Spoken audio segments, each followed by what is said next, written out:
Que demais! Então, uma opinião, ela pode não ser ali o gatilho apertado, mas existe autoria intelectual de crimes. Quando você legitima, né, que um debate... Assim, nós temos que ter limites, bicho. Isso não é falta de liberdade. Né? Depende de como é imposto porque limite. liberdade absoluta não existe. Não. Em nenhum lugar. Nunca existiu na história, nem existirá. Não, né? é possível ser... Numa convivência...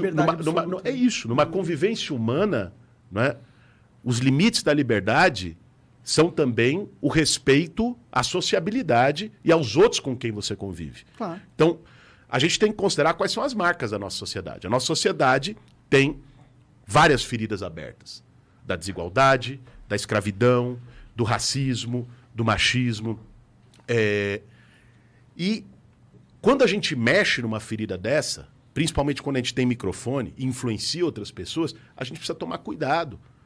Essa situação conflagrada que a gente vive no Brasil hoje. É difícil fazer essa conexão, na minha opinião. Por quê? Então, Porque é muito simplista. então eu vou te perguntar uma coisa. O que a gente fez aqui no começo do programa? Em que sentido? A Conversar? gente fez uma propaganda. Ah, sim. Você estimulou as pessoas a comprarem. Claro. Porque você acredita que as pessoas seguem você e falam, puta, esse cara falou um bagulho legal, eu vou nessa. Mais ou menos. Eu acredito que o fato de eu falar sobre algo e as pessoas perceberem, verem, vai causar uma decisão interna onde ela vai falar se ela gosta da ideia que eu propus para ela ou não. Se ela gostar, ela pode ir um pouco mais a fundo e comprar. Pronto, você respondeu. Sim, eu entendo. isso aí. Mas aí que tá. Eu entendo que falas podem ser nocivas para o ecossistema do social das pessoas. Concordo plenamente que pode ser nocivo. O que eu não concordo é a gente passar leis para diminuir esse problema, entendeu? Por quê? Eu não concordo.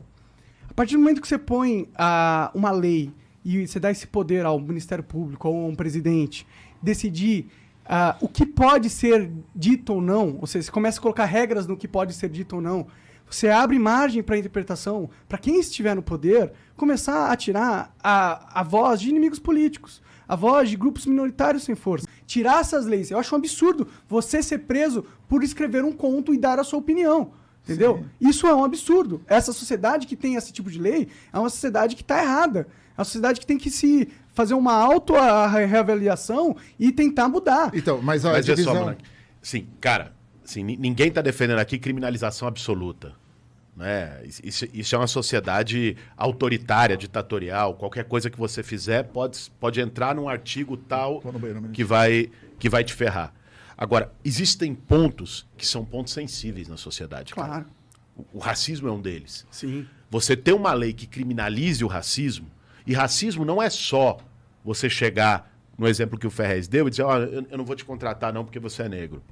Racismo não é só uma ação, por exemplo, de uma força de segurança que trata diferente uma mulher negra lá no fundão de Parelheiros, que teve o pescoço pisado no ano passado, né, de um homem ou de uma mulher branca nos Jardins que recebe o sim senhor, sim senhora, está precisando de alguma coisa.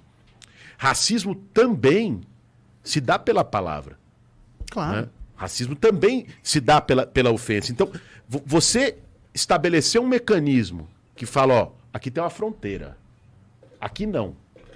Cara, pra gente superar as feridas que a gente tem, a gente precisa de reparação. Pega a polêmica que deu o negócio da estátua do Borba Gato, por exemplo.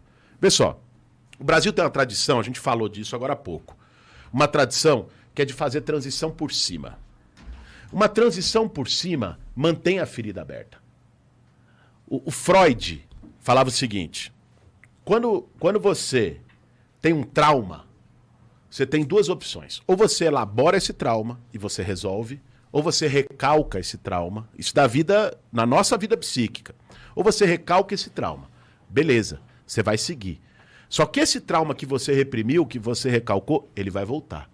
Ele vai voltar como um sintoma, ele vai continuar te atormentando. Na vida das sociedades também é assim.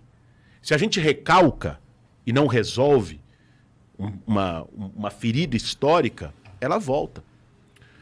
Com a escravidão no Brasil, é isso. Ela foi recalcada, ela não foi elaborada. E o que é elaborar? Elaborar é você fazer uma memória histórica, é você fazer reparação. Né? Uma lei antirracista é uma lei de reparação. Eu sou total a favor de uma lei antirracista, por exemplo, no caso de você ter um crime, por exemplo, alguém bateu em alguém na rua. E aí, esse crime foi motivado por ele ser racista. Ele bateu em alguém por causa que ele considerava essa pessoa inferior. Eu acho que tem aí o crime de bater em alguém, que tem uma pena. Se esse crime for... se aconteceu por causa de um motivo desse, eu acho que pode agravar a pena. Entendeu? Eu acho isso legal. Eu acho que é uma forma da gente colocar leis antirracistas, na minha opinião, entendeu? O que eu tenho medo é da gente começar a criminalizar a fala. Não porque eu não acho que seja nocivo, que existam falas nocivas. Eu concordo, existem muitas falas nocivas. Mas é que eu acredito no mundo... É que a alternativa é pior. É que a alternativa é pior. Mas, cara, se você chegar e dizer negro é inferior, negro tem que morrer, você acha que Não, você deve falar isso de boa? Isso não é um crime? Isso não é problema nenhum? Olha, eu acho que as pessoas vão me bater aqui, entendeu? Mas eu acredito que você tem o direito de ser um ignorante, um retardado mental, um imbecil, uma pessoa má. E eu prefiro que você fale que você é... Do que você pensar e agir. E agir. E aí você é o cara escondido que sai à noite pra fazer merda. Mas, cara, assim, ó, mas o isso que já você existe. fala tem impacto com sobre a certeza. ação, cara. mas isso Eu já sei existe. que tem fala impacto, impacta mas a ação da eu sociedade. concordo que impacta. Eu só tenho medo da solução. Ó, Monarca, vou te dar um exemplo real. Ó, Tá vou eu dessa vez. posto de gasolina, certo? Numa periferia de São Paulo. Posto de gasolina. As pessoas param no posto, tem uma loja de conveniência, aí o cara senta lá, me dá uma bebida aí, né? Porque loja de conveniência vende bebida para quem para o carro para abastecer. Já é muito louco, né? Porque É muito mas tudo louco. bem. Faz de conta que é normal, Nunca né? tinha Tem pensado nisso, tem um verdade. pit stop no posto, tá ligado? É pit stop. Você para, abastece e bebe ao mesmo tempo, né? Mas tudo bem. Aí você para, você bebe.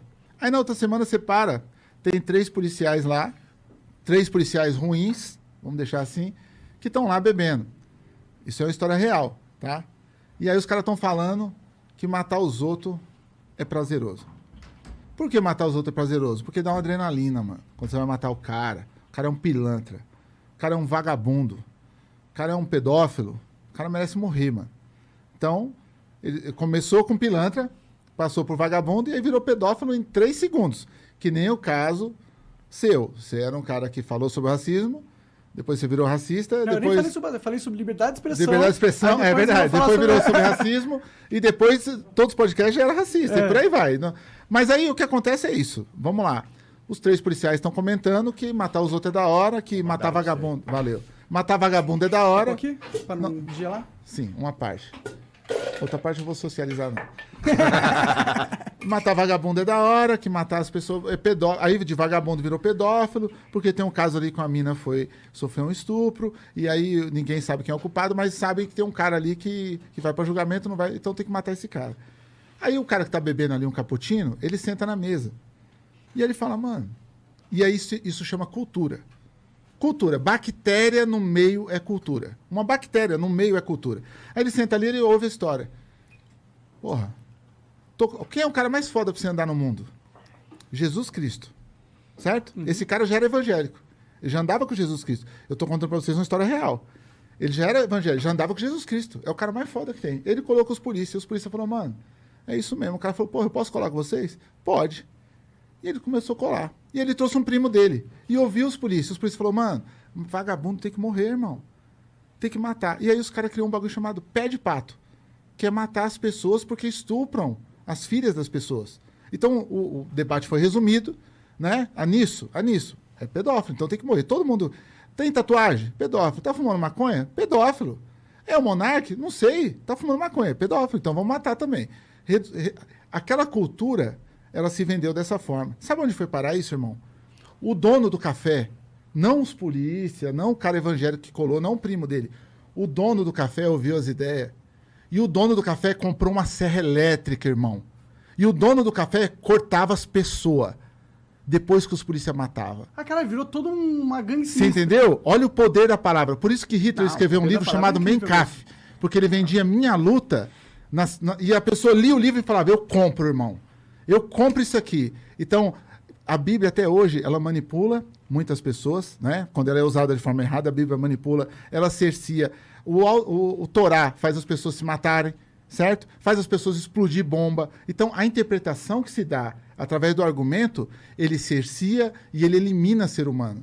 Então, tudo começa na palavra. A palavra, eu não creio em nada, tá ligado? Místico e nada. Mas a palavra, no primeiro livro, e eu li a Bíblia várias vezes, no primeiro livro da Bíblia, qual é a primeira frase que existe? E no começo era o verbo. E a partir do verbo que nasce tudo. Não foi no começo era a luz, no começo era o sol, era o mar. Não, irmão. No começo era o verbo, porque o verbo fez assim, ó. E faça-se a luz. E faça-se a escuridão. E faça-se o inimigo e faça-se o amigo. Então, no começo era o verbo. O verbo, ele é capaz de tudo. Tá ligado? Eu posso transformar a audiência contra você, por isso que eu falei, você tem que tomar cuidado. Ao vivo é foda. Ao vivo a pessoa rouba a mente da outra. Tá ligado? Você traz um pastor aqui, ele converte 2.000 pessoas no seu programa, ele converte. No outro dia o cara repensa a vida dele toda. Entendeu? O verbo é poderosíssimo. Então, quando você coloca o seu argumento, e você tem total liberdade para colocar. Só que não esqueça, mano, que a gente tá num país que, nesse momento, todo o argumento tá em pró. Esse cara aí, quem tá gerenciando é esse cara. Quem já errou em votar nesse cara, que hoje tá fazendo alguns, né? Que não é todos, infelizmente. Alguns, porque quem votou, em vez de comprar gás, nós voltamos a conversar, cara. No Jornal Nacional, falar sobre lenha, irmão. Como acender fogo a lenha. Eu vi uma tá estatística que tem mais pessoas usando forno a lenha do que a gás hoje no Brasil. Pobreza extrema. Mas sabe onde começou isso? Ódio ao homossexual, ódio ao homoafetivo, ódio ao negro. Começou nisso, porque quem votou nesse governo uma parcela, 20%, 15%, 25%, são pessoas que odeiam, sim, as pessoas se amarem, né, do mesmo sexo. Elas odeiam, sim, as pessoas serem negras. Então o argumento começou nisso. E é nesse estado que a gente está vivendo. 20% das pessoas. Eu sou um pouco mais otimista que você, Você é talvez. bem otimista mesmo. Eu sou mais realista. Pode ser.